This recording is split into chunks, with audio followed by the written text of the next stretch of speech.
And OpenCourseware is taping this class. If you don't want to be on camera, you have a right not to be on camera. We'll get to why you do later. Okay, in about 2 slides. And just you should let Tom know. That's Tom and Alicia from OpenCourseware. Okay, so in this class we're going to be talking about copyright and about the law. Because sometimes people talk about copyright in isolation, especially people who are really just interested in copyright. And in my opinion, that's a mistake. Because copyright is not really special.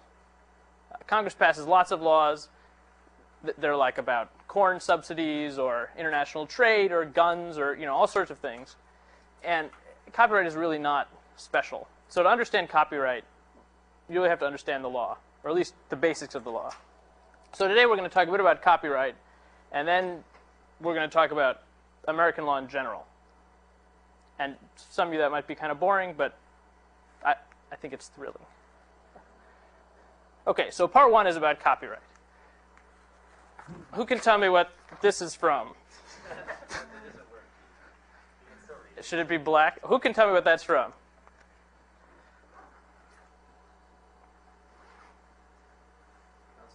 The Constitution of what? The United States. Now, is this what they wrote down when they created the United States? No. When did they write this? Like what year? 1789. Yeah, 1789. So they had already tried a little bit with the United States, and it didn't work out. They had this other constitution. What was that called? The Articles of Confederation. And then, what did they do in 1789?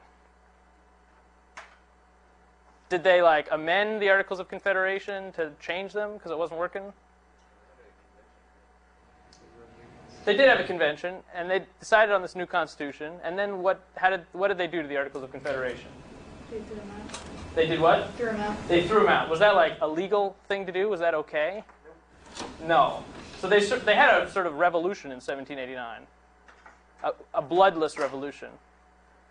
And they're like, we don't like that old higher law. We're just going to adopt a new higher law. Could that happen today?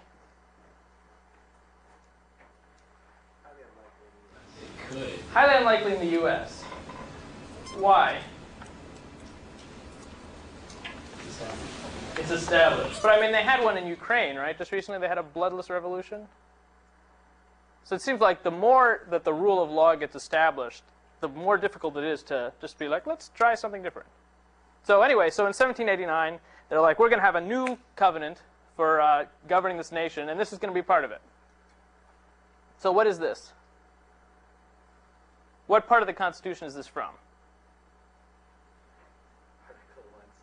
Okay, what's Article 1 about? The Congress. Very good. Okay, and you can sit up there if you want. Has everybody gotten the little sheet? Okay, can you sign the sheet and then pass it back? Okay, so we have a Congress. What's the Congress of Massachusetts? What's that called? The state legislature. And ours is called the General Court of Massachusetts. And are there limits on its power? Yeah. Yeah. So we have a Massachusetts Constitution, right? It's older than the U.S. Constitution. And it basically says the General Court can do whatever it wants, subject to certain limitations. So if they want to stop you from crossing the street on Mondays, they can do that. Is the U.S. Congress the same kind of thing? Can the U.S. Congress legislate however it wants, just subject to certain limitations? No. Why not? Is Tricia or Katrina? Yeah, there's committees and subcommittees and stuff. So that's sort of a bureaucratic impediment to them doing whatever they want. But is there a more structural impediment? Can the U.S. Congress stop you from crossing the street on Mondays?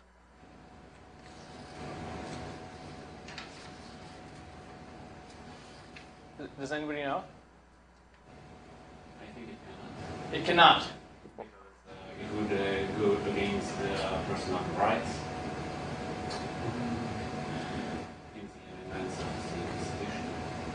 I don't think that's true. I don't think is there a personal rights clause of the U.S. Constitution?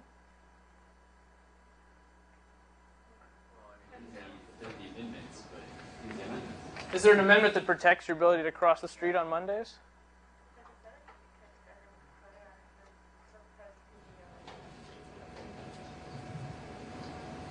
Yeah. There's enough checks and balances there. It's like, it's impractical, but if it did. So when the states set up this bloodless revolution in 1789, they were very concerned about centralized power. They had not too long ago been under a king who was horrible to them, and they wrote the Declaration of Independence. So they were very concerned about centralized power, and the states were very proud. There were states like, what's a real proud state? Let's try again. Virginia was a very proud state. Massachusetts was a very proud state. New York, they're probably all proud. And they did not want to just cede arbitrary authority to the central national government. So they didn't do that. They established a federal government of enumerated powers. That's very important, that the federal government can only do what's set out in the Constitution. Congress can only do what's listed in Article 1. So they have, what's some examples of the Article 1 powers of Congress? To declare war? Yeah. When's the last time they did that? World War II, yeah. What's another enumerated power of Congress? To levy taxes, yep. Post offices. Okay, they've got a few enumerated powers. But there's a lot of... They can only do what fits within those enumerated powers.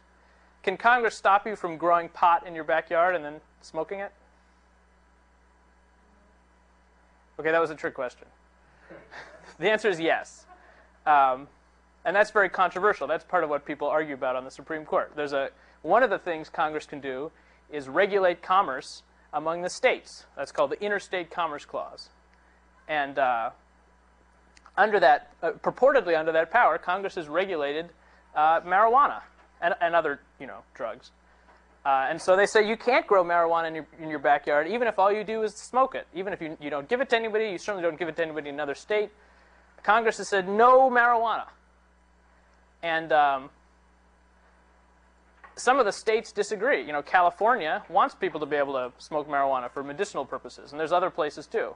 And they went to the Supreme Court and they said, look, federal government, California's over here, the federal government's over here. They said, you have no business regulating people's marijuana in their backyards. That's our state. We regulate it, and we never ceded that authority to the federal government. And just because you have the power to regulate commerce between the states, among the states, that you can't stop me from growing pot in my backyard. And what did the Supreme Court say, like last year?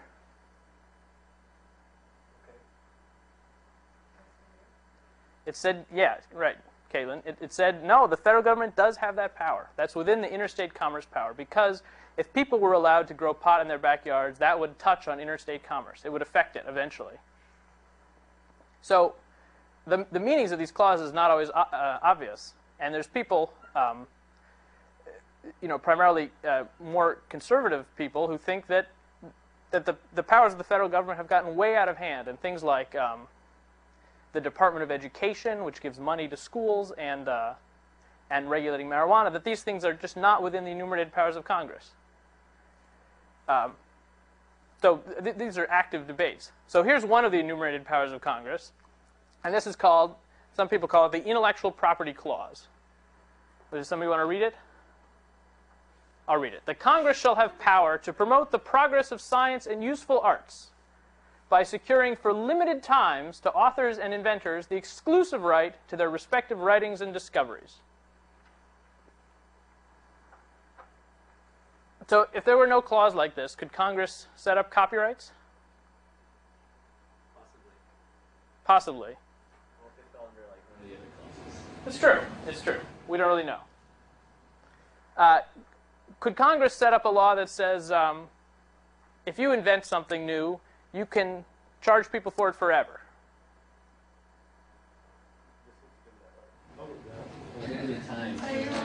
For limited time. So it has limited times. Does any other country... Now, the U.S. is not the only country with copyright law, right? Does any other country have a constitutional limited times provision?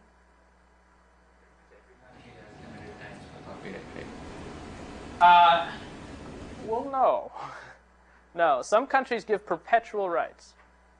Like in France, they have something called moral rights. And those last forever. somebody wanted to write. People know The Hunchback of Notre Dame. There was a Disney movie, and so somebody wanted to write a sequel to that book by Victor Hugo, and they're like, The Hunchback 2: Revenge of the Hunchback, and this is hundreds of years later, and Victor Hugo's heirs sued under the moral rights provision. They said, no, this impugns our moral rights. So, in fact, I think no other country has a limited times provision in its constitution. We're the only one. And that's, again, because the founders were very concerned about granting monopolies. Thomas Jefferson Thomas Jefferson was maybe one of the most anti-copyright of the founders.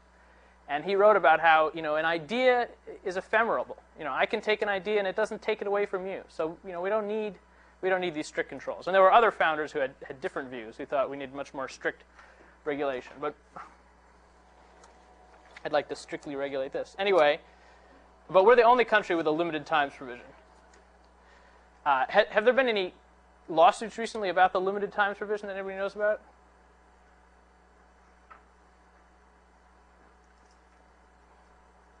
Yeah. Yeah. So what was in that? What happened there? Eldred was, I believe. What did Congress do? So Congress extended the length of the Copyright Act, or the length of copyrights. Okay. So when we say limited times, sorry. When we say limited times, how long is it these days? How limited is it? If you write something today, how long does it stay copyrighted? I think it's some number of decades beyond my death. Yeah, so you die, and then it stays in copyright for... What'd you say? 70 years. For individuals. Was it always this way? No, it was shorter before. No, it was shorter before. So it used to be just 50 years after you died.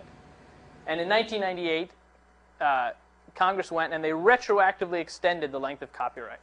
There were things that were written in the 20s that were about to no longer be copyrighted because it has to be for limited times. And Congress says, we're going to go back and we're going to retroactively extend the length of those copyrights. So the heirs of, what's the book that was written in the 20s? The Great Gatsby. The heirs of F. Scott Fitzgerald, probably like M.C. Fitzgerald, some heir.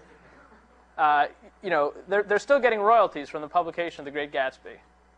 And that, the grandchild probably wants the copyright to continue. So those dudes went to Congress and they said, we think that F. Scott Fitzgerald's copyright should continue. And Congress agreed. And they passed the Sonny Bono Copyright Term Extension Act in 1998, and it retroactively extended the terms of those copyrights. And what did Mr. Eldred say? He said that was unconstitutional. Yeah. Why? Because I'm not sure why. Yeah, the Supreme Court wasn't really sure either. But, mostly because it says Congress has to do it for limited times. And if they can keep going back and retroactively extending it, Eldred argued, it's not limited because it can go forever. And furthermore, what was the other thing it said up there? Yeah, I know, I need to. But Congress shall have the power to what?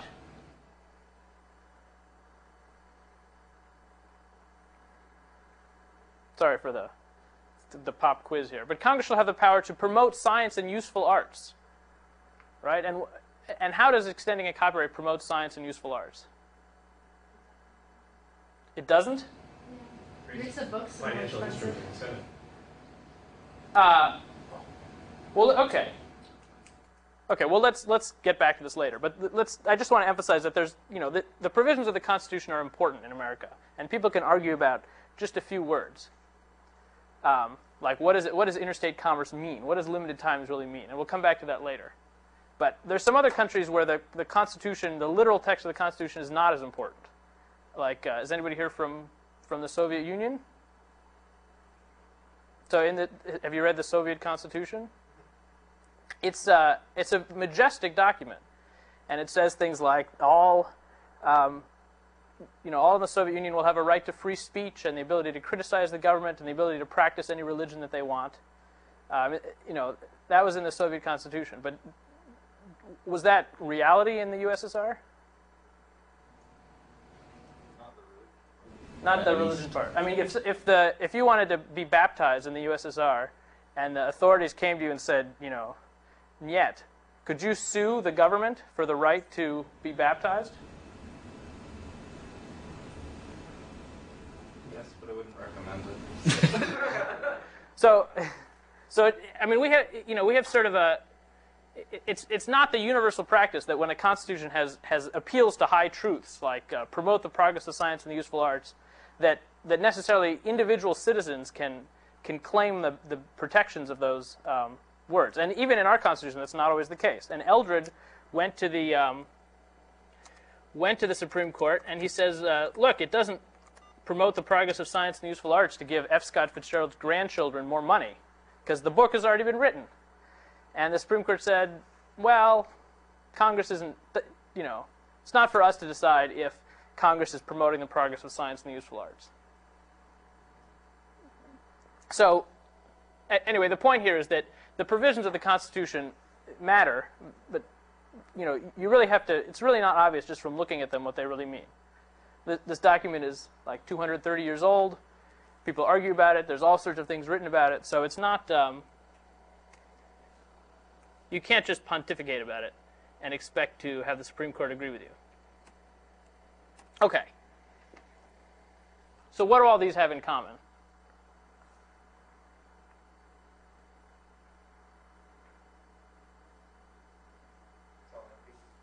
It's all intellectual property. Has everybody heard of every one of these things? Not the last three. Okay. But when people talk about intellectual property, this is intellectual property. What's normal property? Like your house. Let's see what normal property is. Has anybody taken like economics? Like 1401? What's property? You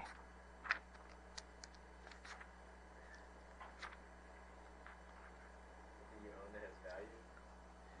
Well, actually, I guess just I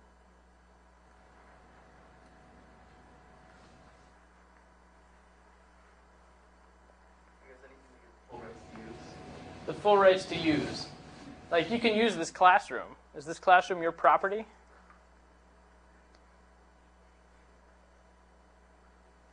Or like the fundamental theorem of calculus, like you can use that, but it's not your property. Anything you can sell.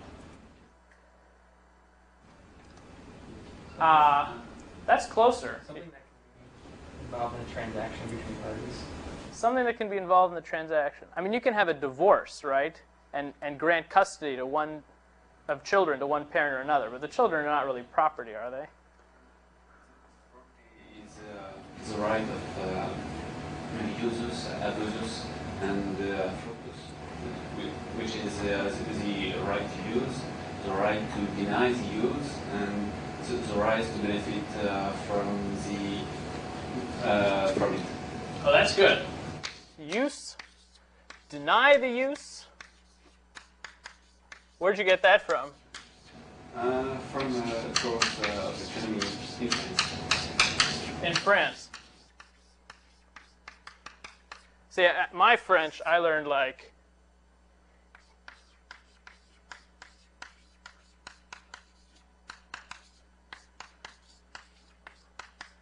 who said that? Yeah, he was French too. I know, But it was never really. okay, so property is one, theft, or two, these things. That's the French views. Who agrees with number one? Not even the Russia guy. I guess, okay. Yeah, I mean, It could be about the same. Like use, deny the use, and right to guard is kind of inclusive. Like if you steal something, right, and you can use it, you can deny somebody else to take it back, and you can benefit from it. No, that's not the same. It's not the right. You have a right. Well, okay, here's Black's Law Dictionary. It says, property, that which is peculiar or proper to any person, that which belongs exclusively to one. In the strict legal sense, an aggregate of rights which are guaranteed and protected by the government. So Black's Law Dictionary says property has to do with what the government will protect. So Mr. Black doesn't really seem to agree with Proudhon. So we're more going to talk about this notion of property in class. So do people agree with that property is the set of rights that the government will protect? What if, like, the government doesn't protect it, right? Like, saying the corporations want to build something there and they kick people off. Yeah. And was that really your property? Like, I mean, and like, they tax you on your property. They tax you, yeah. Yeah. There was a debate for the French first constitution whether the government should protect property, because on one hand it would be granted that it would be protected, but on the other hand, well, it could lessen this right because it could be limited in some view. And finally, it was agreed that property rights should not be protected by the government because it's a natural right. It's a natural right. So are they today in France protected by the government? I don't remember. I mean, if I trespass on your land, the government will come and arrest me, right? Even in France? Yes. Okay. So, but we also talked about how property rights are limited. Like you talked about taxes. What about if I own a house in Boston?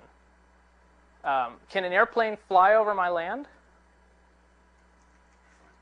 Yes. Sure. So, Do they have the right to pay? Do I have the right to demand payment from them? Can I? Let's say a burglar goes on my land. Can I threaten to shoot them if they don't leave? And if they don't leave, can I shoot them? In the South. let's say the answer is yes.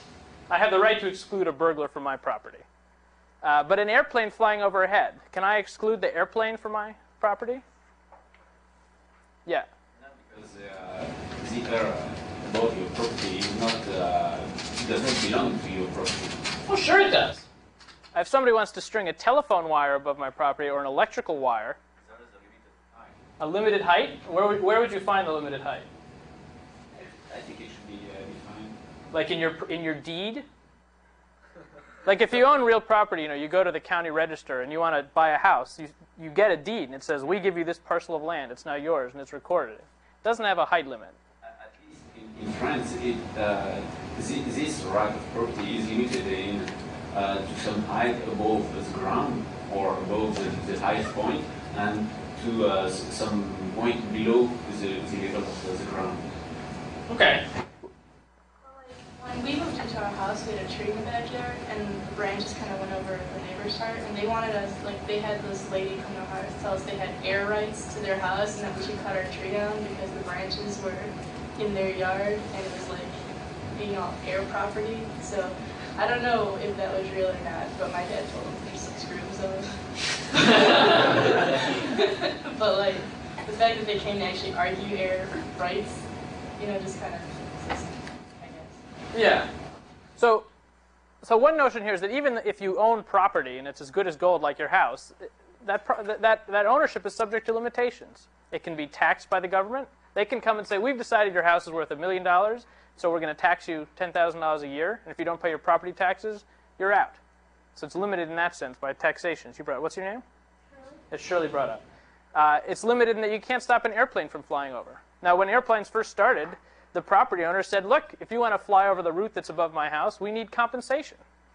Oh, here's another example. Let's say the government's building a new highway, and it wants to go through my land. Can they just build the highway through my land? They can use eminent domain. So that's another way in which my property right is limited. The government can take my land. Can they just take it and be like, whoo, like the empire will compensate you for your time? So what is eminent domain?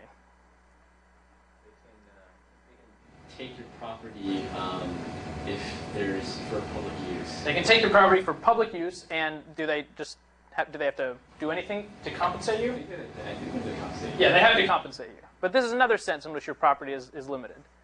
And the air rights, when airplanes first started, the property owners went to the courts, and they said, look, if they want to build an air highway above my house, that's just like building a highway or a telephone line or an electrical line. I need, at the minimum, compensation. And the courts, I think even the Supreme Court, said, no, we don't think that's part of your property right. But that was a case of, the Supreme Court had never seen that before. So sometimes it's not even obvious what your property right is or isn't. But this definition here is it's a pretty mainline definition. But people get very passionate about it. That's my property, so you can't do anything. I mean, property is limited all the time. And let's just briefly, so these are the kinds of property that we could call intellectual property. What distinguishes this from sort of normal property? It's not physical. Okay. Can you take somebody's right of publicity so they don't? Can you take somebody's copyright so that they don't have their? If I copy your book, does it take the book away from you? Is there any limit on the number of copies of the book? I mean, if you have some sheep, and I take your sheep, that means you don't have them anymore. But if I copy your book, do you still have the book?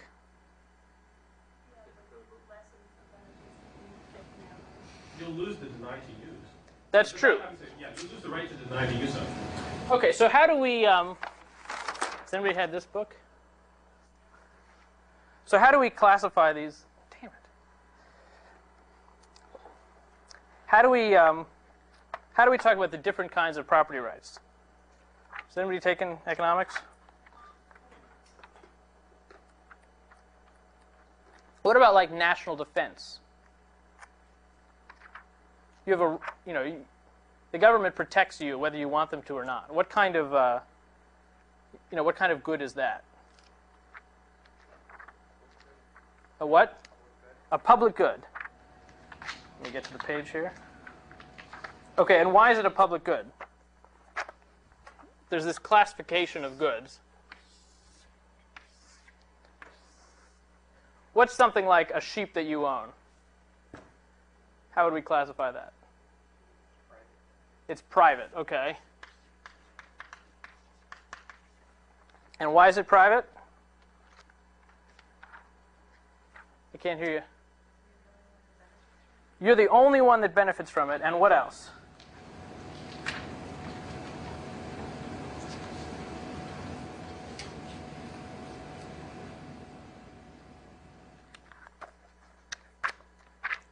People heard of rivalry?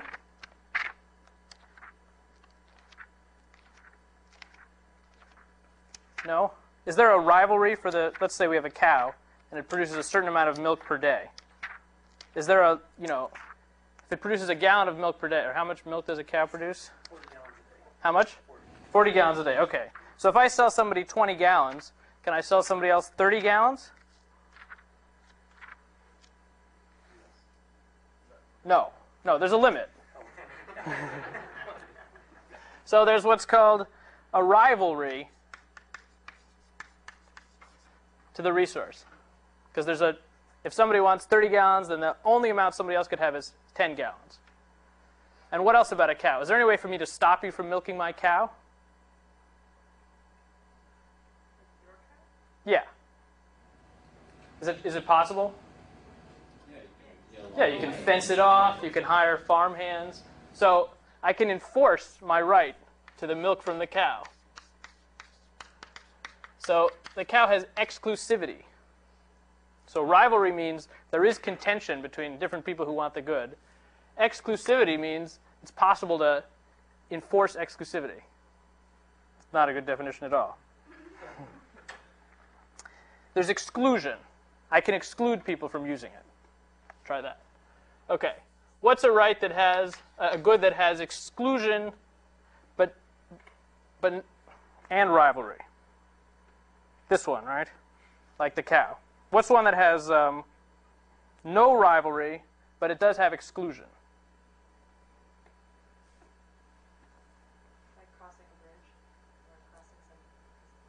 crossing a bridge, that's good. So like a toll. So they can stop you from crossing the bridge if you don't pay the toll. But there's really no contention for the bridge, at least not, it's a pretty far off contention. Or like cable TV. Like they can stop you from getting HBO, but there's no limit on the number of people they can give HBO to.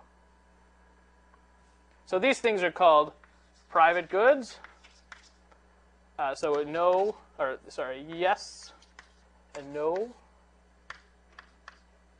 Okay, so here's an example of something that's with exclusion but not rivalry is called a public good.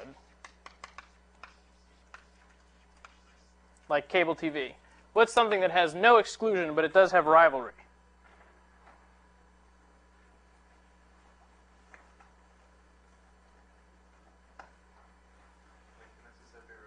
Yeah, like a river or a highway, something where it can get congested.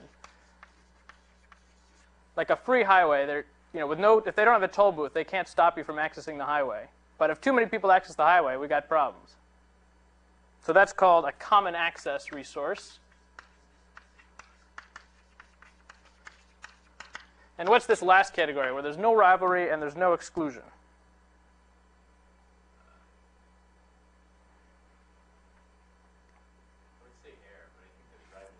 Well, how about, clean air is a good one. If the air is clean, I can breathe the clean air, you can breathe the clean air.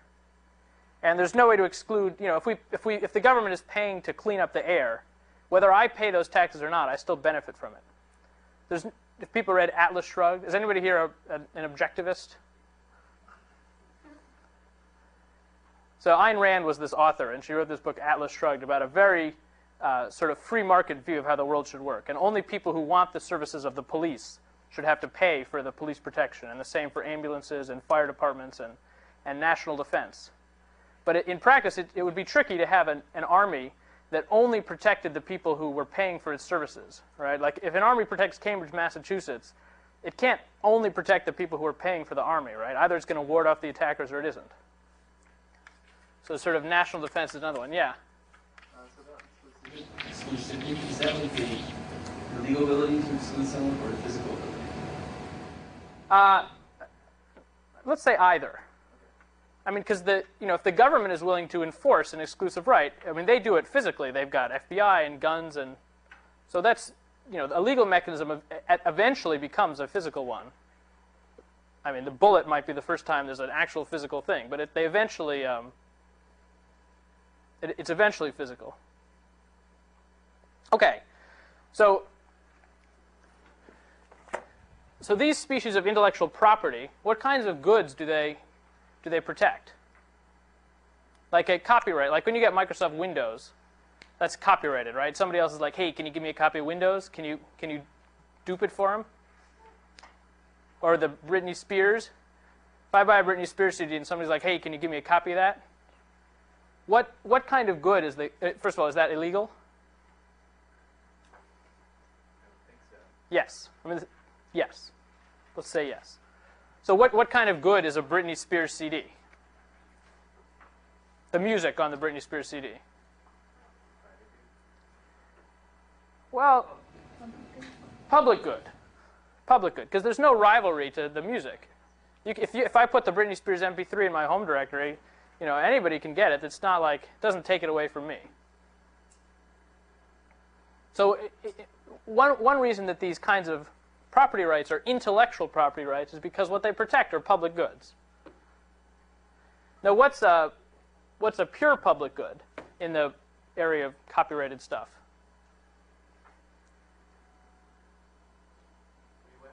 Yeah, so free software. So like Linux. Somebody puts, Linux is a operating system kernel. If somebody puts that on the internet and says, take it, do whatever you want with it, then not only is there no rivalry, but there's also no exclusion, because anybody can take it. But most music and software is just not. It's not a. So this is called a pure public good. So Linux is pure, but most copyrighted materials are just public goods. And that's why we say that these rights are intellectual property rights, because what they protect, there's no rivalry. if I copy the Britney Spears CD, it doesn't take the Britney Spears CD away from you. Does that make sense? Okay. But there's no one thing called intellectual property. There's a lot of different laws. So what can somebody explain in one sentence what's a copyright?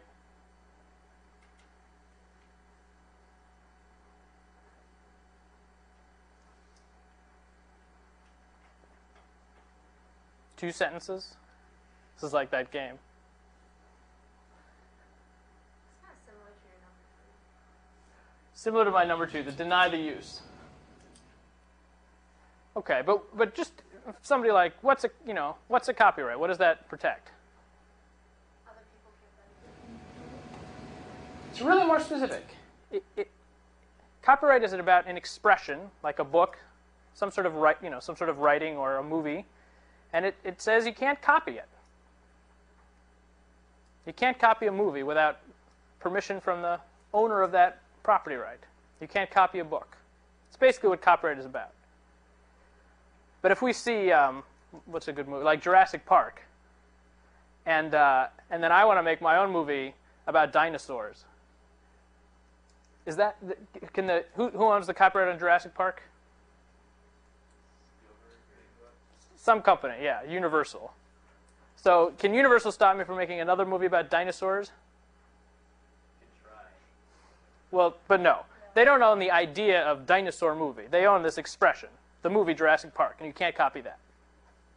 That's a copyright. Okay, what's a patent?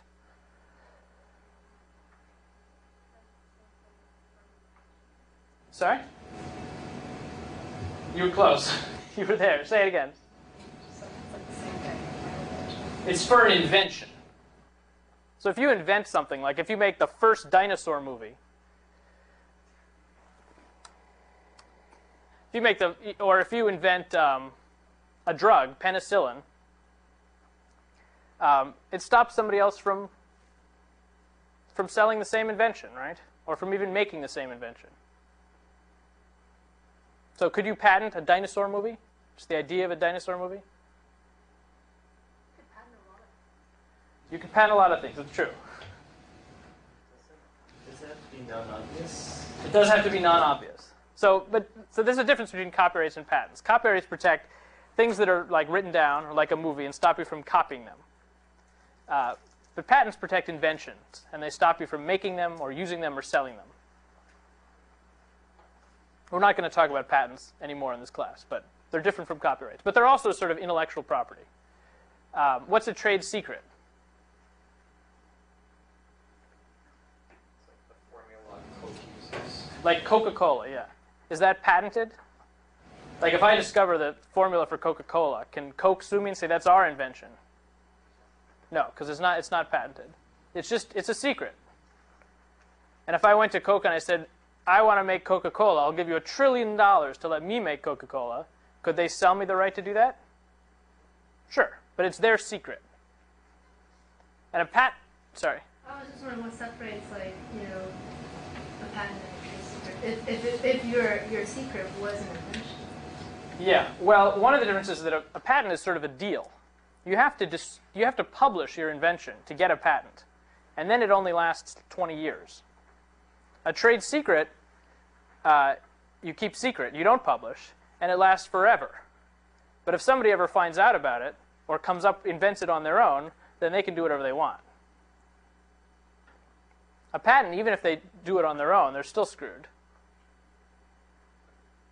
Okay, what's a trademark? Yeah. Do trade secrets have any kind of legal standing? Yeah. Yeah. Like if you steal a trade secret, a government can prevent you from telling anybody else about it. So you have to declare that you have a trade secret? No. But no, you don't. But if you want the courts to enforce it, you need to show evidence that you had some agreement to keep it secret. Okay, what's a trademark? Okay, we can write this little. Anyway, what's a trademark? Like a brand. Like a brand, like Disney. Or what's another example of a trademark? Coca-Cola. How about rated PG-13? That's a trademark. Like if I want to put out a movie that's got like people's limbs coming off and all sorts of nude people and everything, and I say rated G, is that okay? Can I do that? No, why not? Right, so there's an organization called the Motion Picture Association, and they own a trademark on rated G. So you can't pretend that they endorsed your movie with rated G if they didn't. Okay, so copyright, if we had to sum up in just a few words, copyright is a right to prevent people from copying. Patents is a right to prevent people from making or using or selling an invention. Trade secret, it's a secret. It's about all you get. And you have a right to keep it secret as long as somebody doesn't find out about it legitimately. A trademark is a right to prevent confusion in a consumer. So if I make a movie called The Little Mermaid Sucks and Disney is a horrible company. Now Disney has a trademark on Disney, right? Can they sue me and win? Yes? Well, not there. Yeah, I mean, basically, unless my product would create a likelihood of confusion, they can't win. That's what a trademark is. If I say Disney endorses my product and they don't, that's trademark infringement. But if I say Disney sucks, it's probably not trademark infringement. Who here has heard the song Barbie Girl by, who wrote it?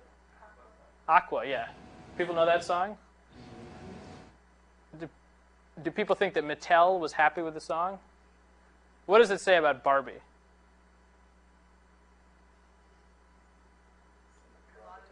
It's derogatory toward Barbie. She's sort of a loose woman. As depicted in the song, she's sort of a loose woman.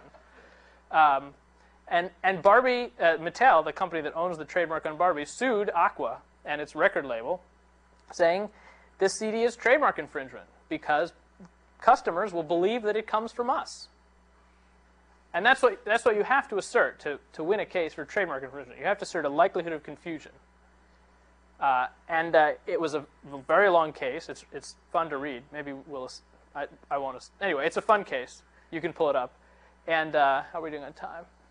Okay. And the court had to go through, and they surveyed people in shopping malls, and they said, here's Barbie, here's this song. Do you think the song comes from the same company that made the doll? And they interview people, and a certain percentage say yes, and some percentage say no, and the court has to decide whether there's a likelihood of confusion.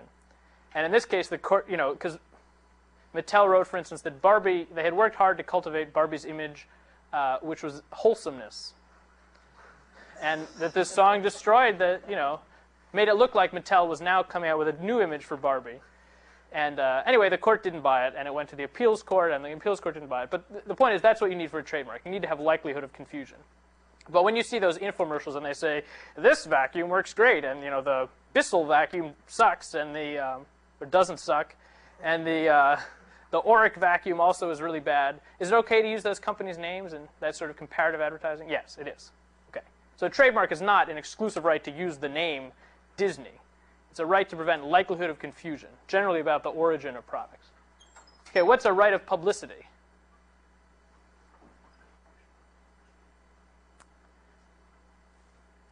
You all just signed this away, so it would be good to know about it. Sorry? Okay, well, you didn't sign it away. Right, a right of publicity is a right to protect your identity from being used generally in advertising, in commercial speech.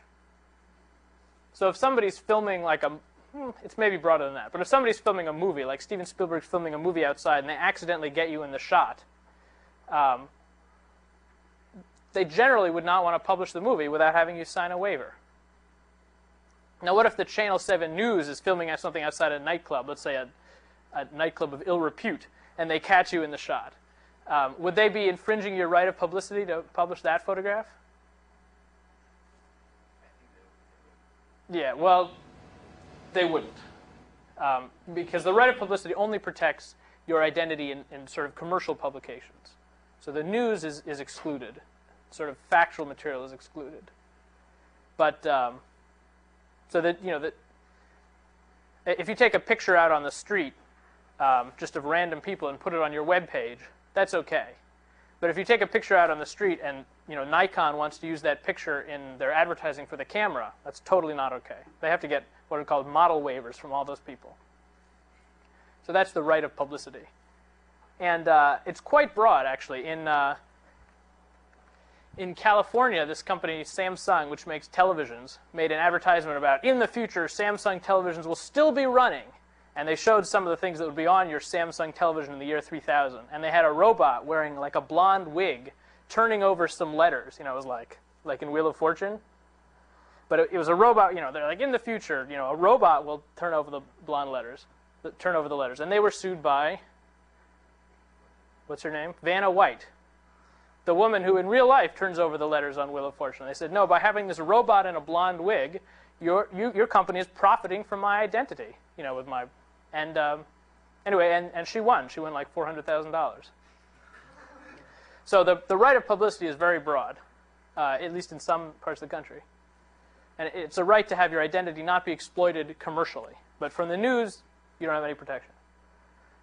Okay, there's another kind of intellectual property right called the orphan drug protection that we have in America, where if you're a drug company and you make a drug for a rare disease, even if the drug doesn't have any novel inventions in it, you don't have a patent, still, you're the only company that's allowed to sell the drug for, I think, 7 years. So it's another sort of limited property right. And finally, what's a designation of origin? You should know.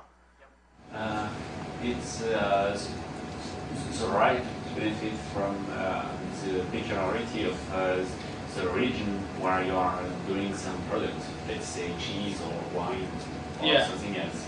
So in Europe, they're very serious about this thing called designation of origin. And if you want to have like champagne, sparkling wine, or what's a cheese example? Anyone, Emmental or Emmental cheese or cheddar. So the idea is that only those towns, the place Champagne in France or Bordeaux or those places would be able to call their wines or their cheeses by those names, and that's a designation of origin that would be owned by those localities. And in America, we've really resisted. I don't think we have protections for designation of origins. So you can get champagne that's actually from California or cheddar cheese that's from Wisconsin. But in Europe, they don't like that stuff. So that's an example of an intellectual property right that exists in some countries, but not in America. And there's other ones, too, like those moral rights we were talking about, don't really exist in the U.S. So when people start talking about intellectual property, it's important to realize that those words reflect a broad set of rights imposed by different government agencies that are different in different states and different countries, and they can be very particular. And that doesn't mean that they're not property, because as we learned, all sorts of property can be hemmed in, and the airplanes and the burrowing and taxes and all that. But these rights, too, can be very particular, and they often, different intellectual property rights have nothing to do with each other. Now, are these rights property? I mean, like, if you own a sheep, there's no real limit on the time that you can own the sheep. But copyrights and patents, there are limited times.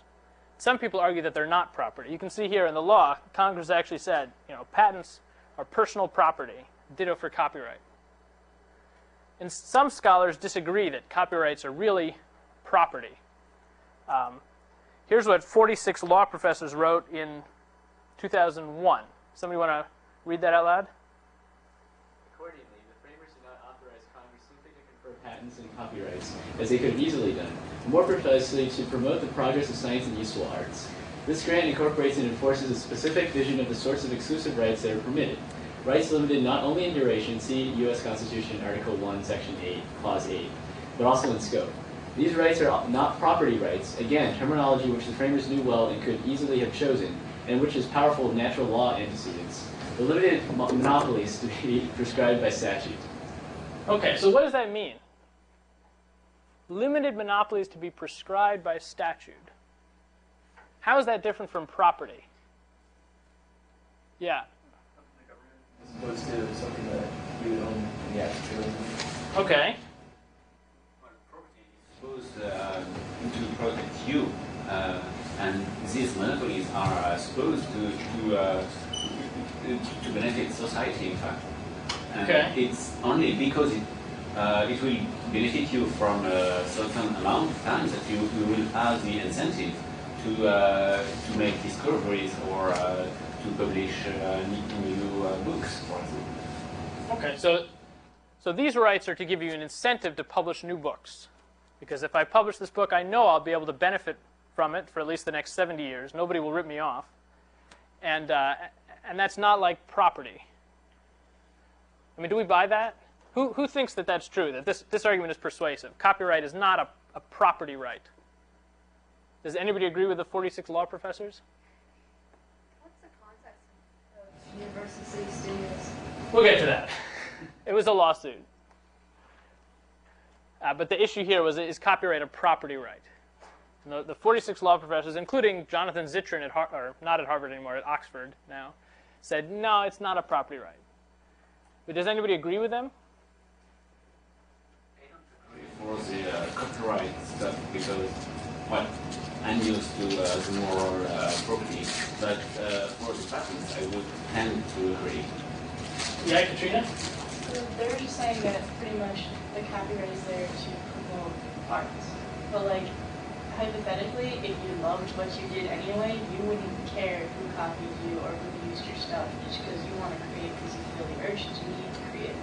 This is more or less like, I want to benefit from what I'm doing. It is definitely a property law. Because I mean, you know, if you just wanted to make music, you wouldn't care. Like, you just make your music for your thing. You benefit really from it anyway. Like, So you disagree with the 46 law oh, professors? definitely. Okay.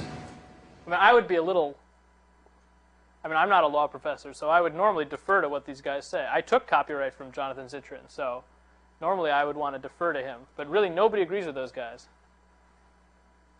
And women. I mean, there was... okay, anyway, well, I don't even really know what they meant. Because as we've learned, property rights are limited, and they are often prescribed by statute. Like if there's a statute that says that your air rights only extend up so far. So to say that it's a limited monopoly to be prescribed by statute, that could be property. And as we read here in Black's Law Dictionary, property, in the strict legal sense, an aggregate of rights which are guaranteed and protected by the government. This term is said to extend to every species of valuable right and interest. So I don't really know what they meant. Later, I was in Professor Zittrain's class, and he was talking about property.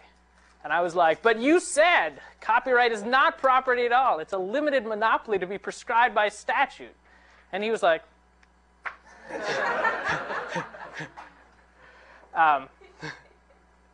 Anyway, do you think the law professor's side of this case won, by the way?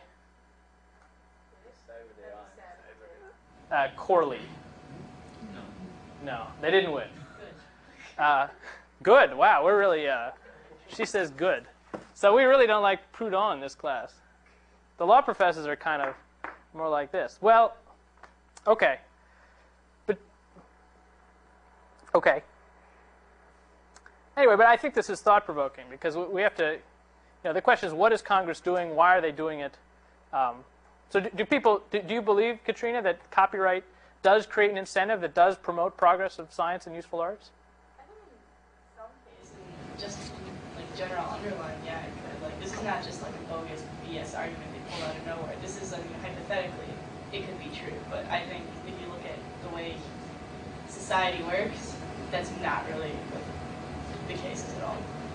Okay. Well, it helps to make your livelihood off of something like art, which would be more difficult if it wasn't protected self-made. Yeah. Right. Do we think Jurassic Park would have been made without copyright? All those people had to work for so long on building the sets and that dinosaur robot and the masks and drawing the sketches and the storyboards and all those people had to work for years and years and years to make the movie. Do we think that that movie could have been made without copyright? If you really want to. But I mean, hypothetically. But how would they pay for the sets and the dinosaur robot? If it's But good you're enough, you saying- won't pay to see it, right? They want to make a livelihood off of it, right? If people That's would pay to probably- see it? So she says if it's good enough, people would pay to see it. But why would they pay you to see it? Why wouldn't they pay some other dude? I mean, why wouldn't they pay whoever could show it to you for the cheapest? Has anybody ever been to New York City? Have you seen the bootleggers? Those guys are so efficient at getting movies to you. It's amazing. They're out there, like the day after the movie is out. Even before the movie is out, those guys are out there on Times Square. Hey, man, do you want some movies? And they've got like any movie you could want, and it's like $1 each. Those guys are very efficient. So if Jurassic Park came out and you really wanted to see it, you could buy it from those dudes. You wouldn't have to pay the set painters and the dinosaur robot makers. So I'm not sure if I really buy that.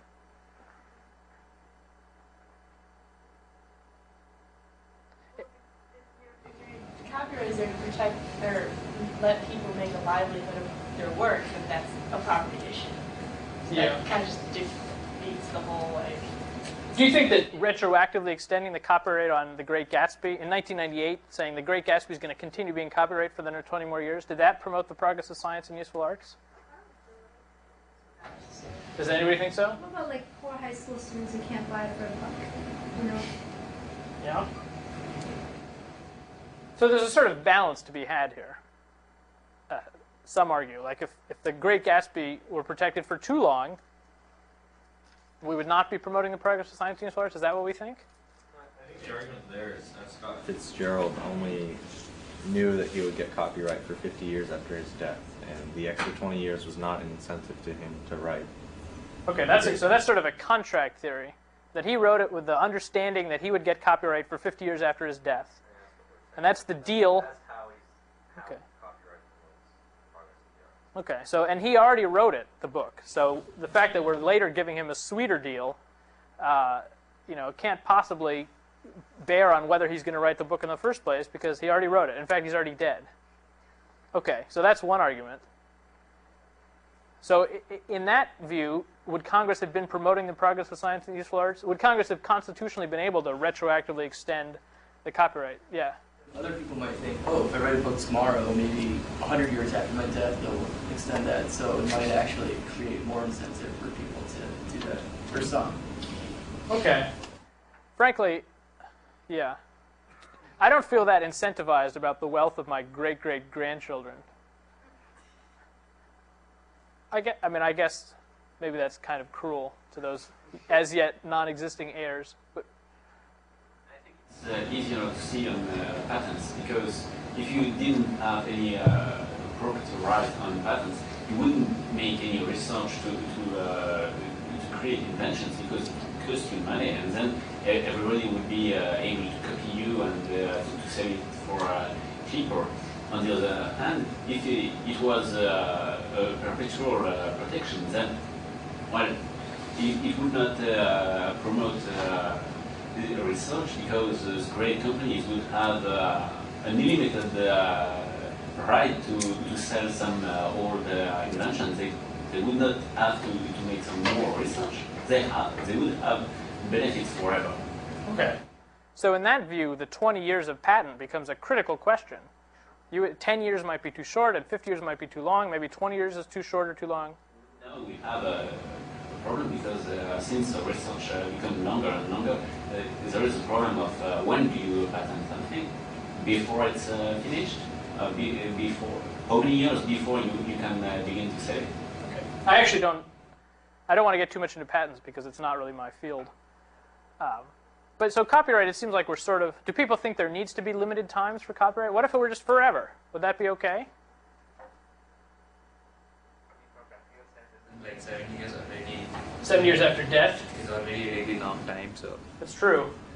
So, I mean, it's basically, you could say it's basically forever now, and we're not doing too bad. In fact, the representative who proposed the Sonny Bono Copyright Term Extension Act, does anybody know who that was? Who was Sonny Bono? Yeah, Sonny and Cher. He was some sort of singer. Anyway, his wife, Mary Bono, I guess his wife was not Cher, or anyway, his wife, she's not Cher Bono. Mary Bono, the representative in Congress. I think Sonny Bono was in Congress, and then he died, and Mrs. Bono took over her seat. And she proposed the Sonny Bono Copyright Term Extension Act. And she says, I think copyright should last forever. But apparently, for some reason, we can't do that. So we're going to make it last forever minus a day, is what she said. So they made it 70 years after death. But it doesn't seem like the world would fall if it were forever, right? And so the Supreme Court heard this argument that retroactively extending copyrights on works that have already been written, where the authors are already dead, does not promote the progress of science and the useful arts. That was the argument from Eldred. And the counter-argument from the movie studios was, look, there's these old movies, they're out of copyright now, and so we don't have any incentive to restore them. But if they were brought back into copyright or kept in copyright, then we, in 1998, we would now have an incentive to restore those old movies. And so it does promote the progress of science and useful arts to retroactively extend the copyright on works already created, because it gives us an incentive in the present day to restore these old works. That was the argument, and it carried the day. And so the Supreme Court says, we don't think retroactively extending the copyrights is unconstitutional.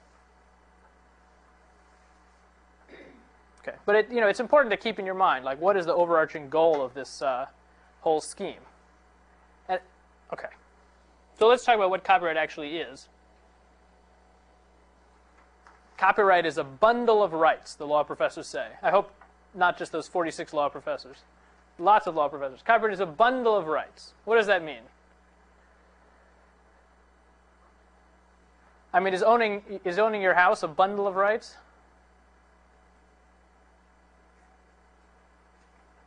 I mean, yes, you can exclude people from the house. You can build on that land. You can charge money. Okay. So, but copyright also is a bundle of rights. And in the copyright law, which Congress has written, and we'll get to the different kinds of laws later, Congress has written exactly what that bundle of rights are. Does somebody want to read this? Somebody other than Hung Yi? Darren? Okay. Just start at number, oh, okay. Start here. Okay. The owner of copyright under the title has the exclusive rights. The exclusive rights. So that means nobody else can do these things. Only me. To do and to authorize. Okay, so me and the people I authorize. Any of the following. Okay, 1. To reproduce the copyrighted work in copies or phono records. Photo record. So 1, only I can copy the thing. 2, to prepare derivative works based upon the copyrighted work. Okay, what's a derivative work? Really? Like a sequel? Yeah. Okay, a sequel is a good example. What's another kind of a derivative work? The song uses the same melody.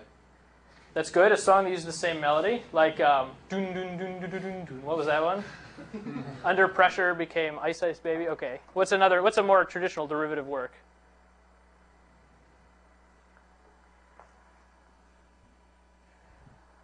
Like the editions of the books and stuff.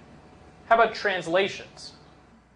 Like when I write, Proudhon wrote in French, but it's been translated into English. So that's a derivative work.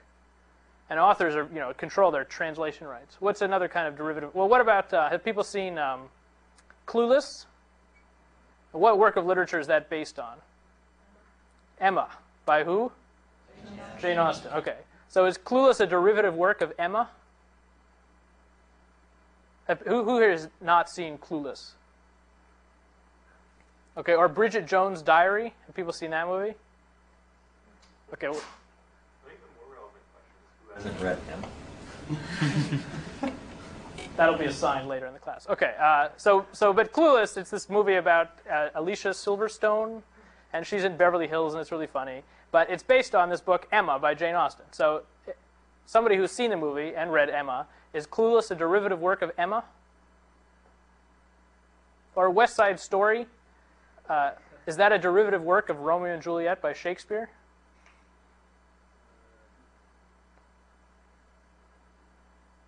No, I wouldn't say so. You wouldn't say so. Okay. It's the same plot. That's true. But then again, It's a pretty common Yeah, plot. it's not that like complicated. Shakespeare could have pulled his plots from something else. And he did, right? Yeah. And like all those events are not like a specific, say like Jurassic Park, right? Like that's a very specific like storyline. Romeo and Juliet is a very general, has happened for centuries kind of argument.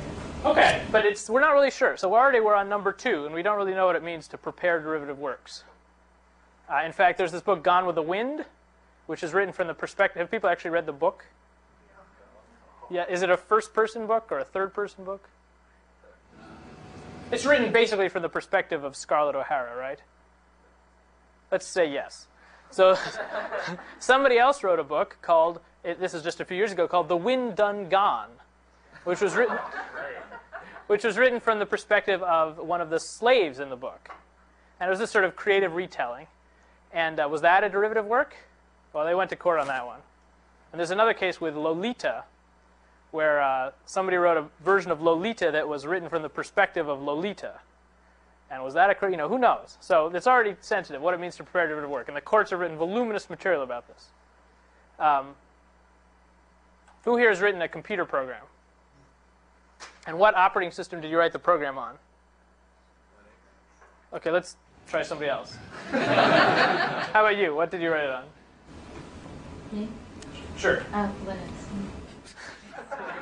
Okay, Linux. Okay, and did you print anything in your program? And what did you use to print? I'm usually just printing to the screen.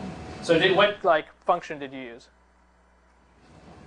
You probably used something that uses this, right? Printf or something like that? Or was it in Java or? Okay, so then you use something called like println or something? System out println, something like that? Okay, so println calls this thing printf, and who wrote this thing called printf? I think it was this guy named Ulrich, who also wrote the Coke machine in my laboratory, the computerized Coke machine. Ulrich Drepper. Let's say yes. So this is part of something called the GNU C library. And it's this other program written by some other guy. And it's really complicated, and it's not easy to write printf. I don't know if you've tried. Not easy. So was Liz's program a derivative work of printf? A program by Ulrich? Could Ulrich Drepper be like, Liz, you ripped me off. You prepared a derivative work of my program.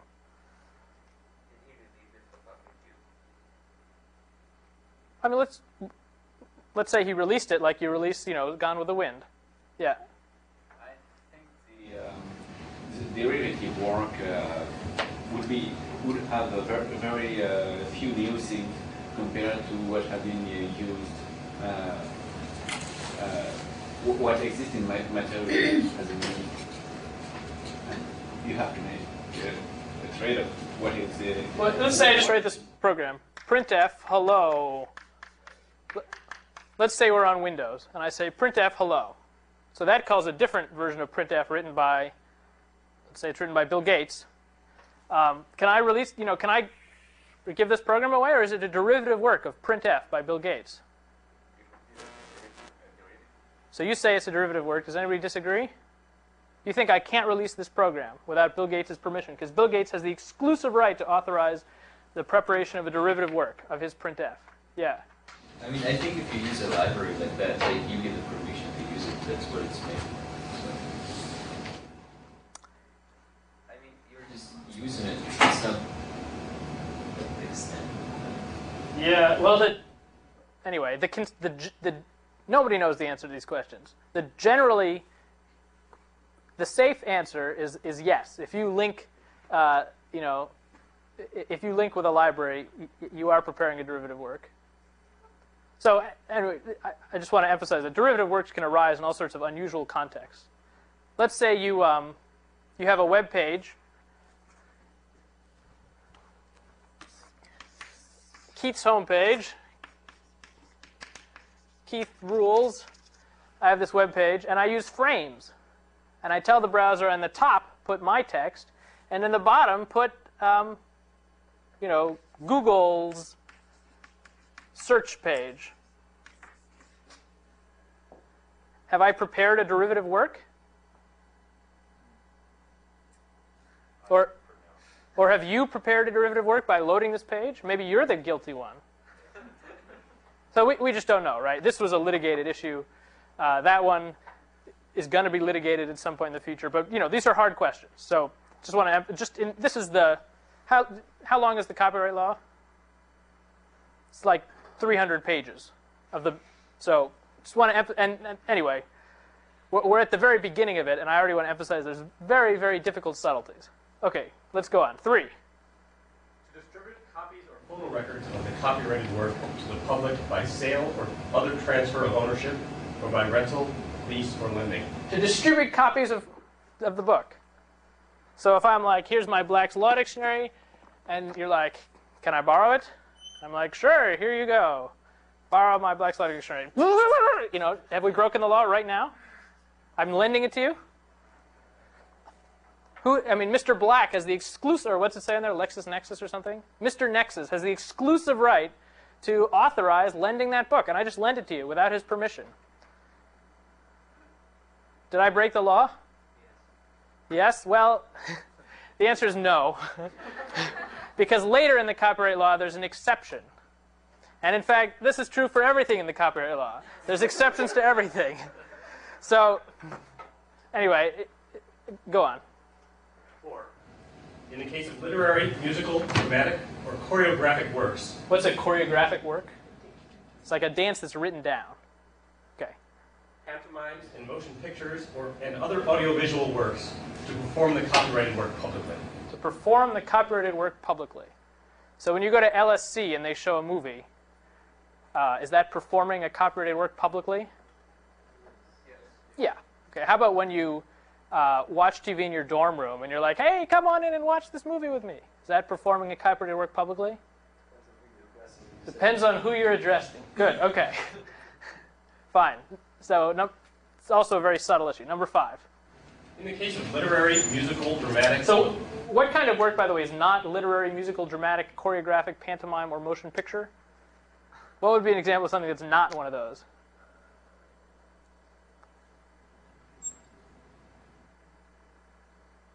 What if you make like a nature recording? You know, like those soothing, like the massage CDs where it's like ocean waves crashing? Well, you'd lose.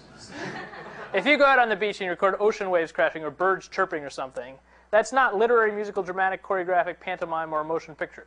So you can perform that publicly all you want. Okay, so go on.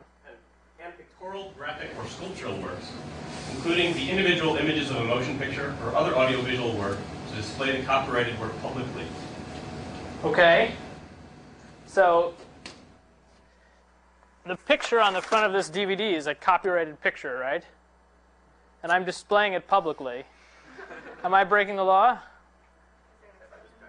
I think so. Yes, I think there's an exception. But tricky. Okay, what's the last one?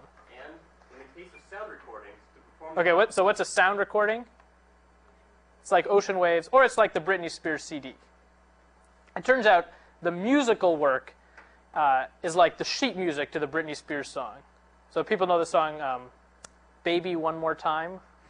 So who wrote that song? Who here has not heard the song? Okay. You've all heard the song Baby One More Time? Okay. And who wrote it? Somebody other than Caitlin. It's written by a Swedish guy named Martin Sandberg, and who goes by the name Max Martin. He wrote a lot of popular songs, many of them for Britney Spears. So he wrote the song. There's sheet music you can buy it. A Baby One More Time. It's got the notes and the pedal and all that stuff. But then Britney Spears then sang the song and she recorded it. That's a sound recording. So, and Britney Spears owns the copyright maybe to the recording, but she doesn't own the copyright to the song Baby One More Time. Okay, so in the case of sound recordings. To perform the copyrighted work publicly. Okay, that sounds a lot like the other one. Go on. By means of a digital audio transmission. Okay. So the ocean waves you can perform publicly except by means of a digital audio transmission. So what's an example of a digital audio transmission? A CD, like what's the transmission? Like if you ship a CD in a moving van, is that a digital audio transmission? It's pretty arguable, right? The CD's digital, contains audio, sort of transmitting it. I mean, there's laws about what you can transmit through the mail. You know, you can't transmit cocaine through the mail. So can you transmit digital audio through the mail? Like a radio. What's a digital radio? Well, I mean, that's not Like, who would be affected by this? Would like 98.7 FM have to worry about that? If they have an internet station. Okay, so it's music over the internet, and how about what else? Satellite. Okay, those are digital. And there's also satellites that are not digital, right? So it gets, but like XM radio, that's digital. So Congress has legislated here very particularly. They've said one set of rules apply to FM radio, because it's analog, and a different set of rules apply to things that are digital, like XM radio. So if, when the MIT radio station, does anybody here work with the radio station? When the MIT radio station plays Baby One More Time over the radio, do they have to get Britney Spears' permission? No. Do they have to pay any money to Britney Spears? It's analog. So when people are like, whoa, Britney, your song's at the top of the charts, you must be loaded. Is that true? No, because she doesn't get any money from the radio plays. And they don't have to get her permission. Does that seem fair? I mean, the radio station is selling advertisements. They say, tune in soon, Britney Spears is coming up, but for now, a special offer from the car company. And then they play Britney Spears. Is that fair? What? It's not digital, but the copy is not as true to the original. So it's a lot harder to record it and to make a... Okay, so it's not as good a copy. Yeah, okay. But when you think about it, if a radio plays like somebody's song, this is kind of a problem. I never understood the problem with that, because you're kind of giving them free advertising. Like, if you think about it, because someone's like, hey, that sounds pretty hot. I'm going to go to a show and buy a CD. Like, you know? So okay. I don't see what the problem ever was. Like, I mean, it's not. But, okay. Yeah. You can make also a case that digital does not have this rivalry property that analog does because of the degrading nature of multiple copies. So analog, you can't keep making copy of copy of copy of copy. So eventually it runs out. But digital, like if you dub a tape for somebody and then they dub it. People ever do this? Dub tapes? No? Yeah, okay. And if you keep dubbing a tape, eventually it sounds pretty bad. But that's not the case with burning a CD. So, okay. I mean, it doesn't totally seem fair to me. And in fact, in Europe, it's not the case. In Europe, the recording artist does get money from the radio, even the analog radio transmission of their song. But in America, it's not like that. People want to guess about why that is? Did Congress say, like, we don't like recording artists, so we're not going to let them get money from radio airplays?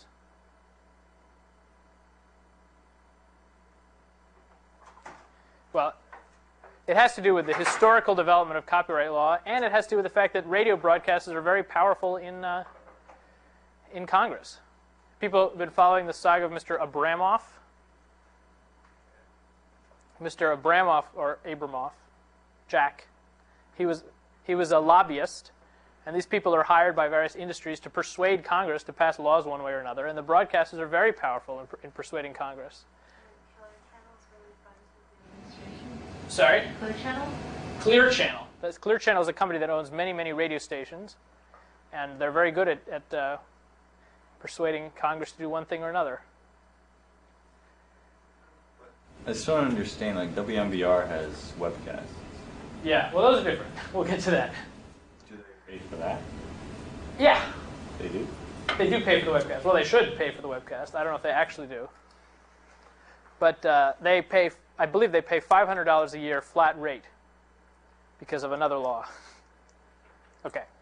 So copyright is this bundle of rights. And everything else in the Copyright Act, the other 300 pages, stems from these 6 exclusive rights, sort of. But they all have exceptions. But when somebody says, you're violating my copyright right, what's the next question you should ask? Which exclusive right am I violating? What am I doing? Because this is what copyright is. It's not something else. Is what I'm saying right now copyrighted? Oh, that was a bad question. We haven't gotten to that yet. But anyway, my point is copyright is very specific in what it allows and what it prohibits. And it goes on for 300 pages about how specific it is. notwithstanding that specificity, even like line number 2 there has all sorts of ambiguities, like about printf and about the frames and my other example. So we should be careful. And so for the homework, which will be on the web tonight. Oh, did we get the sign-up sheet, by the way? Who has everybody signed the sign-up sheet? Everybody signed this? Okay. So I'm going to assign some reading tonight. Oh, yes. Okay. I'm going to assign some reading tonight about some lawsuits that people have had about copyright. And then we can talk about them in the next class. And so for the rest of today, oh, okay. I'll skip this for now. Okay, so yes, my point was there's difficult questions in copyright. Like, for instance, if you stream something in real audio, have people used real audio or MP3 streaming? Now, it goes into the RAM of your computer, right? Is that a reproduction? Yes? Does anybody want to say no? Yeah. Okay, so if you're streaming something via real audio, is it being transmitted or is it also being reproduced? Both? Okay, maybe. It turns out to be a very difficult question. Here's another one. Can you copyright a law? People here are course 6, right? Some people? So people know about the National Electric Code? Is the National Electric Code a law? Do I have to obey the National Electric Code? Many municipalities incorporated by reference. Yeah, or not even by reference. They incorporate it. So yeah, I mean, in Massachusetts, so what's an example of something the National Electric Code says? What is the National Electric Code? It's like rules for electricians. So one of the things it says is like in a bathroom, if you want to put in an outlet, it has to have, the little test and reset, those sorts of rules, and how you have to run wires. And it's really, really long about electrical safety. And it's not written by legislatures. It's written by this group of experts. And they put a lot of effort into it. And they copyright it. You can buy this book called The National Electric Code. And they tell municipalities and cities and states, they say, adopt the National Electric Code. It's easier than making your own laws about electrical safety. And so many of them have. And if somebody asks, what's the law that I have to obey, and they say, I'm going to put it up on a website so people know the law, does that violate the copyright of the owners of the National Electric Code? Does anybody want to say yes? You say yes? Okay, does anybody say no? I can put up the law? You say no? Okay, so that's another tricky question. That one was litigated. Here's number 3. Sometimes I write articles for the tech. And then the tech contributes them to lexis-nexis, which is an online database. Is that legal? Can the tech send my article to lexis-nexis? Is it without your permission, or? I haven't said anything on the subject. Contract. I don't have a contract with the tech. I just said, here, tech, you can put this in the tech. And then later they say, we're going to send everything in the tech to lexis-nexis. Well, if lexis-nexis gets a copy of the tech, Does LexisNexis benefit from that? Or is it Sure, just- people pay LexisNexis millions of dollars to subscribe to LexisNexis. Well, okay, so the New York Times had this problem. A newspaper of a lot more stature than the tech. They had freelancers contributing articles to the New York Times, and the New York Times was sending the New York Times to LexisNexis. And the freelancers sued. And the New York Times says, look, we have copyright on the whole New York Times, of which your article is only a small part. So we have the ability to send the New York Times to LexisNexis. And the freelancer says, no, no, no, no, no. You're not sending the New York Times to LexisNexis. You're sending each article individually, including mine. And it went to the Supreme Court in, I think, 2001. The freelancers won. So, They changed their contract, so. yeah, did the tech change it? So Michael is the managing editor of the tech. So is the tech breaking the law, Michael? It's unclear. We don't send articles anywhere. Well, they end up in LexisNexis. Really? Yeah. Sure. On University Wire. UWire is indirect, and I'm not sure they actually pull our articles right now. Okay, well, the tech is breaking the law. That's my position. Has in the past broken the law. Has in the past broken the law. Okay. So when I buy a DVD like this one, Sneakers, do I have the authority to play it on any DVD player I want? No. Okay, is that because it says something on the DVD? which have like particular region or maybe region. play around thing. Okay. So anyway, these are hard questions. 3 of them have been litigated in court. 1 of them at the Supreme Court. The top one, nobody knows the answer to. So the point is, there's difficult questions in copyright. So how do we answer these questions? How can we learn about copyright?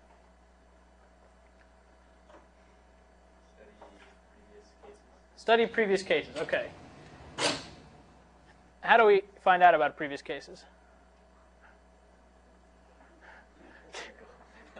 Okay, we're going to have a brief introduction to the law right now, so because this will help you with the homework. So let's talk about the federal government. We're going to switch gears here.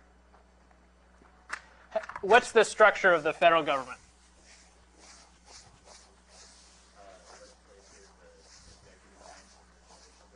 Okay, there's 3 branches.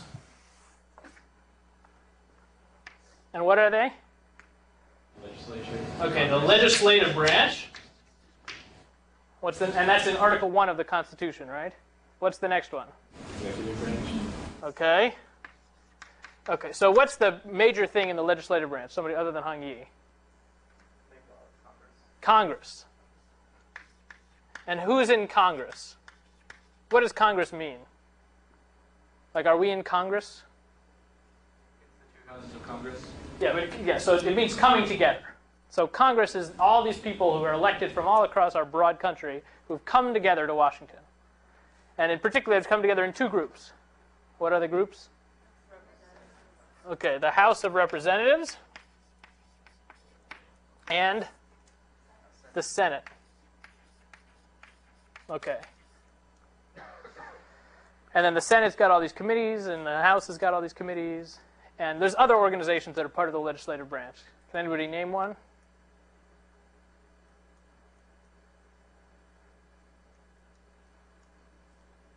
Yeah.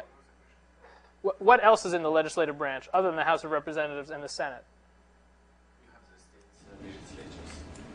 You have the states' legislatures. Yeah, we're just talking about the federal government. So there's like the Library of Congress, the Government Accountability Office.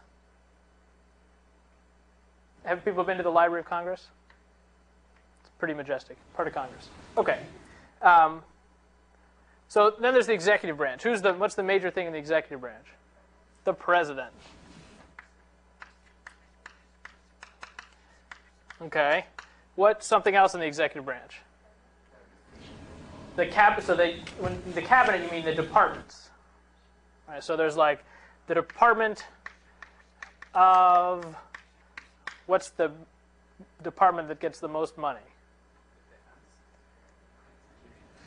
Yeah, Social Security may be right, but I don't actually know. Let's say defense.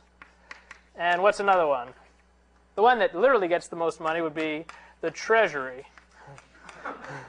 And what are some other ones? Yeah, agriculture. I don't even know what they do.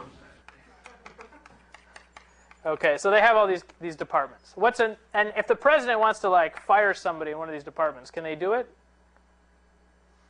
Generally, yes. These people basically work for the president. What's something else that's in the executive branch? Oh, by the way, who in the executive branch is actually elected? And who else? The vice president. And these are basically the only people who are elected in the whole executive branch. And about how much money every year does the legislative branch get? Not a lot. How much money does the executive branch get? A lot. Like how much? $2 trillion. 2 trillion, yeah. 2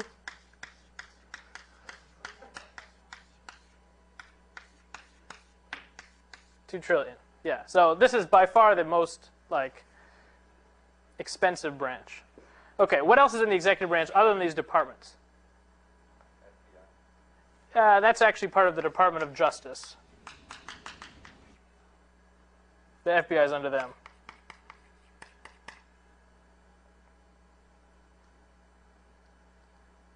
What was that?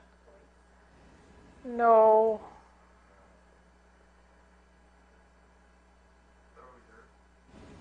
The military? The military is part of the Department of Defense. That's like the Pentagon. There's these other government agencies that are sort of separate, like the Federal Communications Commission and the Federal Election Commission and some other ones. So these people are part of the federal government, but they don't really work for the president. They're sort of appointed. There's the Securities and Exchange Commission. There's these sort of, people sometimes call this the fourth branch of government. Because they're in the executive branch, but they don't really work for the president, at least not as directly. Okay, that's the executive branch. So if you commit a crime, who comes after you? A federal crime. Who? Department of Justice, right? And what are those people called? The feds. Well, yes. The feds. First, the FBI comes after you. Those are the investigators. And then you get indicted by a prosecutor, all in the Department of Justice. Okay. And then, do they just indict you and then, like, you're indicted, you have to go to jail? No. Okay, and when they indict you, by the way, what gives them the authority to do that? Like, they indict you for littering. Is there somewhere where it's written that that's against the law? Yes, there's a law written by these guys. So these guys write the law. These guys enforce the law. And who says you're guilty? Or something else? The judicial branch, which is in Article 3. Okay. And what's the major dude in that? Major dudettes and dudes? The Supreme Court. Okay? And what's below the Supreme Court? There's appeals courts, circuit courts of appeals, which are divided around the country. So the one that governs Massachusetts is called the First Circuit Court of Appeals. And there's like 11 circuits. Out on the West Coast, there's the Ninth Circuit, which is called the Out of Control Circuit. It's also by far the biggest one, and we're actually the smallest one in the First Circuit. And then what's under the appeals? So who's on the appeals court? Are they justices or just lawyers? They're called circuit judges. And the people on the Supreme Court serve for life. The people on the appeals court serve also for life. And below the appeals court is what? The district courts. So we're here in the District of Massachusetts. So if you got indicted for mail fraud, you'd go before a judge in Boston at the place where they had the Ring premiere. Anybody was there? At the federal court. You'd go before a district judge who's appointed for life, like Judge Young. And you'd have a trial. And at the end, what'll happen? They issue a ruling, right? And how do you find out about the ruling? How does anybody in the public find out? Do you have a right to go to somebody else's court hearing? Yes. You can almost always just walk in there and sit in on people's court hearings. But if you don't happen to be there, how would you find out about the decision? The opinion is released. So the judge labors for hours. Actually, his clerk labors for hours and hours. Sorry. And at the end, they write an opinion. And how do you find out about the opinion? It's in the court record. Do you have to actually go to the court to see it? Often. Sometimes they're online. Yeah. So officially, when a court opinion is important, the judge says this should be published. And then they're published in these books that are called reporters. And the reporters are put in law libraries, and also on lexis-nexis, which is an online database that we're going to use in this class. So, and the reporters, I should bring one in, but they come out with these books. They're like 1,000 pages, and they come out like every week with all the new opinions. And the one that the federal district courts are published in is called the Federal Supplement, and it's abbreviated like this. And every week there's a new book of the federal supplement. And actually, they've done so many federal supplements that they, so what you might get this week, you might get, federal supplement book number 229 that they write at the front. And when they got up to 1,000, they decided there's too many federal supplements. We're going to start the numbering over again. So they created what's called the Federal Supplement Second Series. And this format, this is we talked about citations at the very beginning. This is unfortunately, ultra important because the lexis-nexis accepts only one format. So the fact that you have to have a space in here, for instance, the lawyers if you go to law school, there'll be these kids who are like super prickly about this stuff. And they wear bow ties and stuff like that. And they edit the law review. But also lexis-nexis is prickly about it. So that's why we're going to talk about citations briefly. So if you want to talk about a case, the opinion was published in the Federal Supplement. By the way, is the Federal Supplement free? No. It's published by this company called West, which is owned by a different company called Thompson.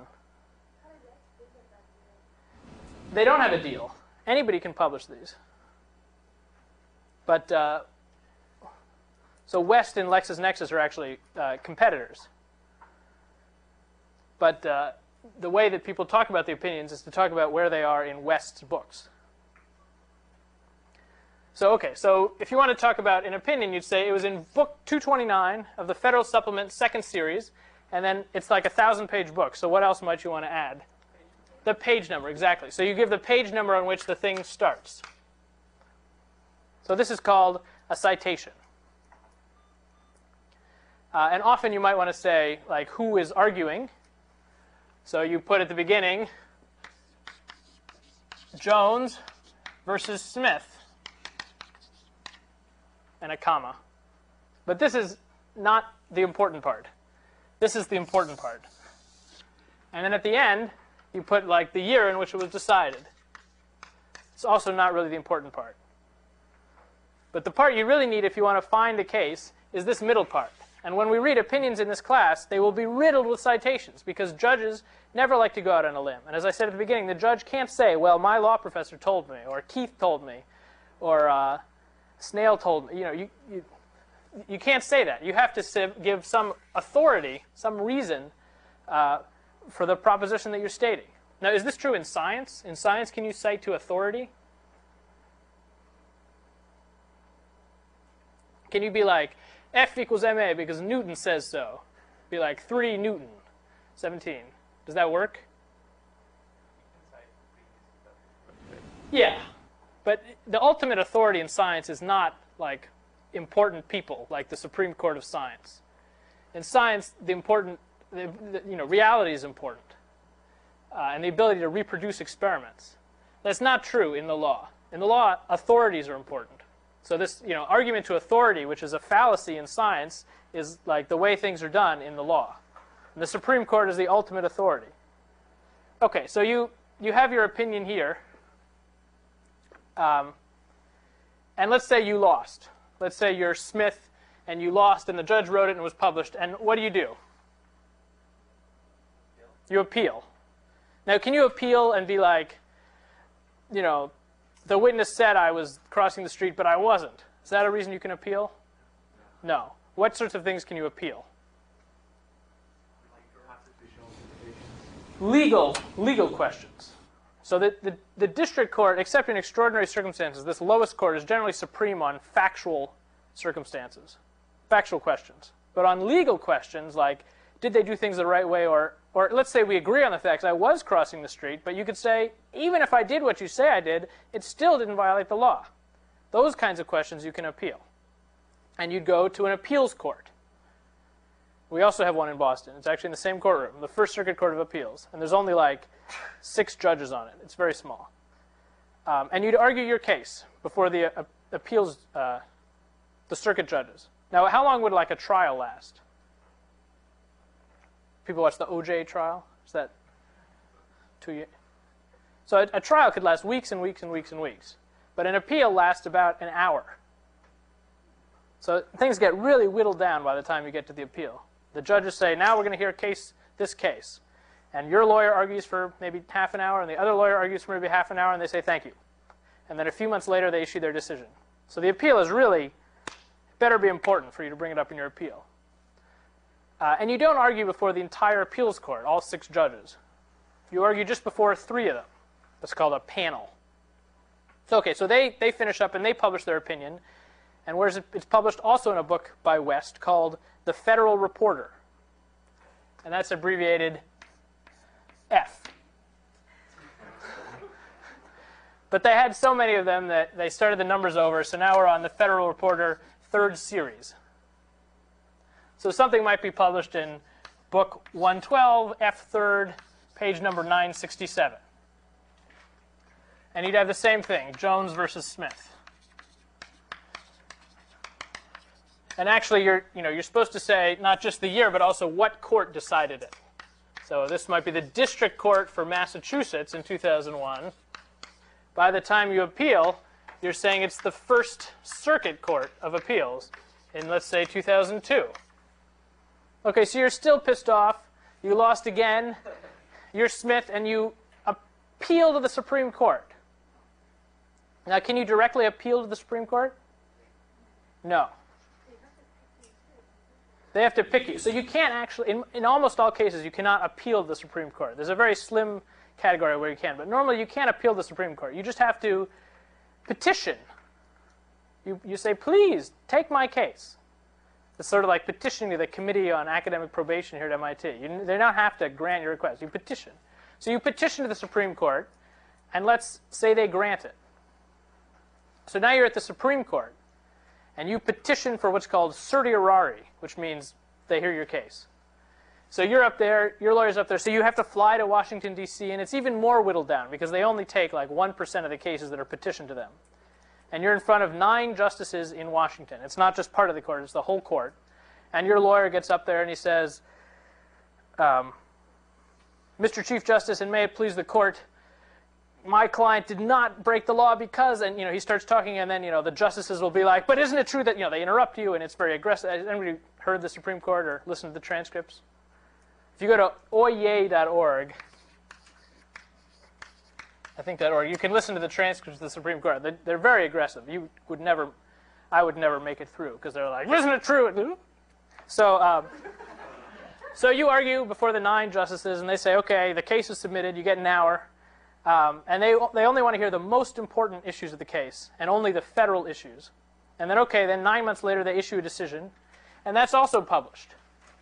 And the Supreme Court feels it's so important, they don't want to leave it to West or some other company to publish its decisions. They publish them themselves. So they're published. So this time, if Smith was losing, so you'll see this, so don't get tripped up by this. If Smith was losing, he's the petitioner now because he's the one that asked the Supreme Court to take the case. So when the Supreme Court rules on it, it'll be written like this. Smith versus Jones. So you'll see these names get flipped around. Don't let it fool you. It just means that this is the guy that petitioned the Supreme Court, probably because he's the one that lost on the lower stage. And then it'll be something like 592 United States, page number 112. Now, West also publishes its own reporter of Supreme Court cases that comes out much quicker. This takes like 2 years to come out. So in the 2 years after a decision comes out, you might see people refer to it instead by the West citation, which looks like this. They do SCT, that's just their private publication. It's the exact same text. It's just this one comes out quicker. So don't be confused by that. And then at the end, because they're so important, you don't even have to put which court decided it. Because it's in US, they're so cool, you just put 2003. And you're like, wow. Now, why is it important to observe these distinctions? It's because when you write something with citations, the reader will understand what you're talking about. If you say, well, I should be right, you should believe me because of this case, it was decided, and you cite something to F sup 2D, they'll be like, just a district court, who cares? If you cite it to something in F, they'll be like, oh, wow, that's more important. And especially if it's in the same circuit as where you are, then it has really important authority. And if you can cite to the Supreme Court and have US, then you're like, wow, that's like the most powerful kind of authority at all. So the citations have a communicative effect in that they tell you what court issued it, when they issued it, and so you have to be able to understand the clues that are in there to be able to pull things up. So I'm going to show very briefly how to pull something up on LexisNexis, and then the homework will be to pull things up on LexisNexis and read them. I'll put that on the website and email you. So do I have a Netscape here?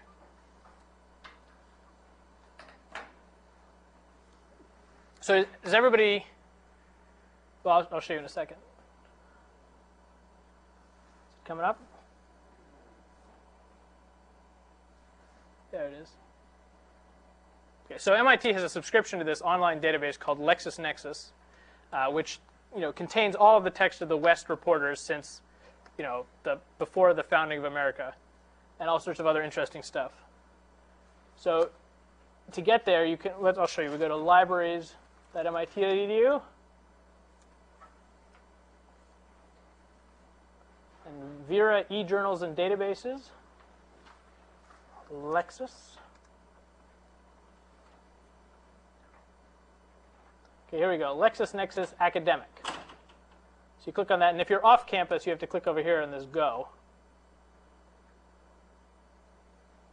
Okay, so that takes us here to web.lexis-nexis.com/universe, which you can just go to.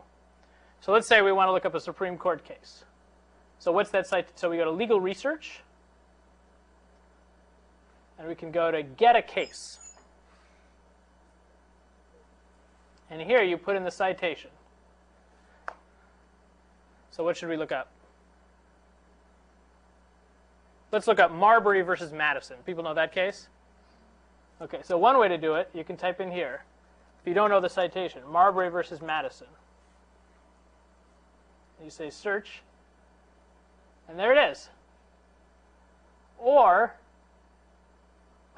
if you know the citation, which you should, because everybody will give it, you type the citation.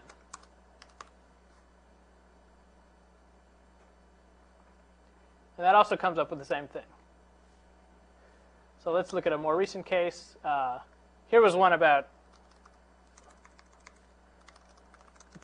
detaining Nazi spies.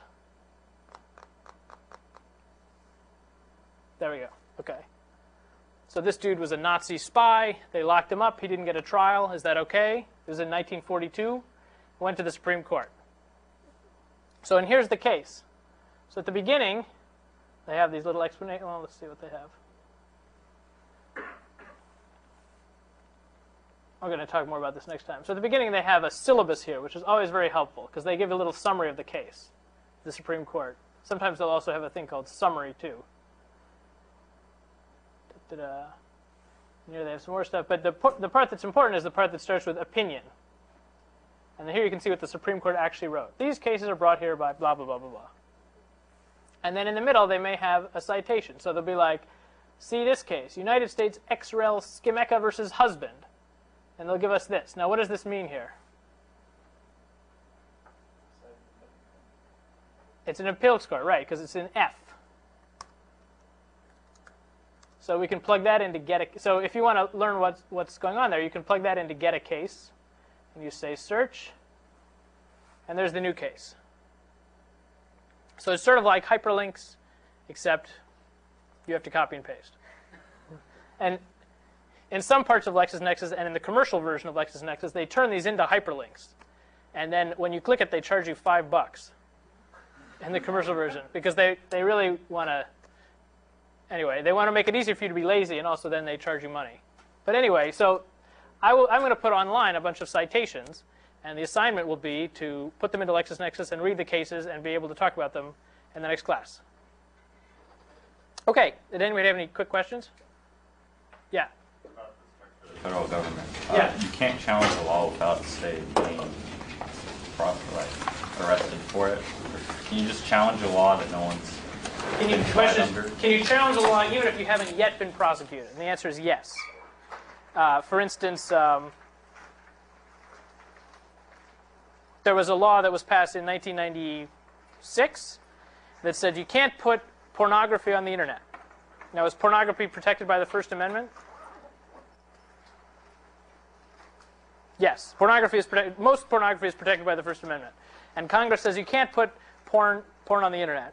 And so a bunch of organizations sued the government before they'd even been prosecuted, and they said, we're not saying we did put porn on the internet, and we're not saying we didn't put porn on the internet, but what we are saying is that this is chilling our speech, and this law is overbroad and it's unconstitutional. So they filed that lawsuit, and they actually won. And the case is called Reno versus ACLU. Does that mean that Reno? Who's Reno? Janet Reno, the Attorney General. Does it mean that she sued the ACLU? Right. It meant that she had lost at the lower court. So she was now petitioning the Supreme Court to take the case. So yes, so you can sue without having to actually be prosecuted. Sometimes. Anything else? Okay. Oh, your forms. Well, give them to Alicia.